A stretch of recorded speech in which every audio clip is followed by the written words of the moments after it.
Hey, my name is Willie Minnix. I'm back with another quick video for you. These are 5 more things that you can do to help spice up your chord progressions.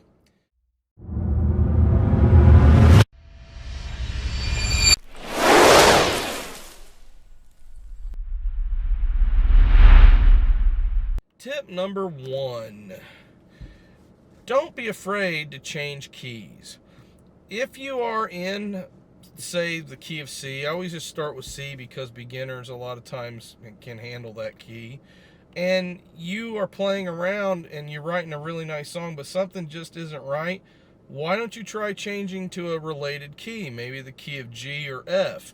Or you could go up a half step or up, a full step or something and see what would happen if you did that. Or you could do like Good Vibrations, and on the chorus you just keep changing keys, way up until you come back to your regular key.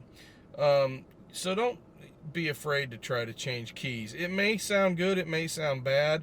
It really doesn't matter. You just got to make it your own and see what happens. Step number 2. Try thinking about modal changes for a little bit. Don't be afraid to change keys modally from major 1 to a minor 1. They do that actually they do the opposite of that, from minor to major in the song While My Guitar Gently Weeps by the Beatles. He starts off in A minor, and on the chorus he goes to A major. It's a really cool thing. You could also try out maybe going from major 1 to Dorian 2. That might be an interesting switch, or any of the modes. And if you don't know about modes, there are lots of really good videos out there that talk about how modes work, and they should inspire you to be able to come up with some more interesting chord progressions. Step number 3, consecutive key changes. I sort of hinted at this a little bit in step number 1. You can do things like they do in Good Vibrations, where he changes key, then he changes, then he changes, then he changes again.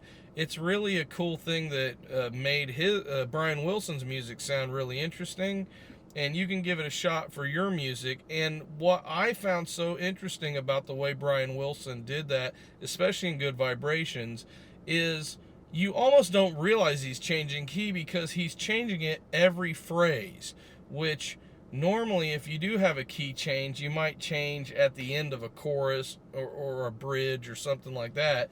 But every single phrase he's jumping into a new key, which is just amazing that he did that. So give that a shot, see if it works for you.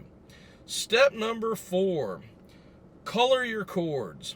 What do I mean by coloring your chords? Your chords do not have to be the same boring chords that you're used to using. You don't have to go major 1, major 4, major 5, minor 6.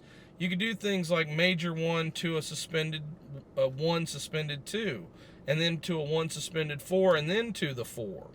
And then maybe go suspended 4 of the 4 to a 5. Anything like that is going to make your chords a little bit more interesting, and it might add some flavor to it, and it might even help you make your melody sound a little bit better if you have those extra notes in there that you can choose from when you're creating your melody. And finally, step number 5, cadences. Try various cadences for ending your phrases. What do I mean by cadences? There are a whole list of them in my book, Lyrics and Music. You can try different cadences and come up with all sorts of different things to work with. Go from 5 to 1, go from 4 to 1. That's a plagal cadence. Maybe try going from minor 6 to 5 to 1, or invent your own cadences that might be unique to your style. And if you like it, there's nothing that says you can't use it repeatedly to make it something that makes your sound recognizable to other people. So those are 5 more tips that you can try to make your chords a little bit better. I hope you have a great day. God bless you. And if you get a chance, check out my book, Lyrics and Music. You can get it at Amazon or Barnes & Noble or wherever they have quality books. Until then, I will catch you later.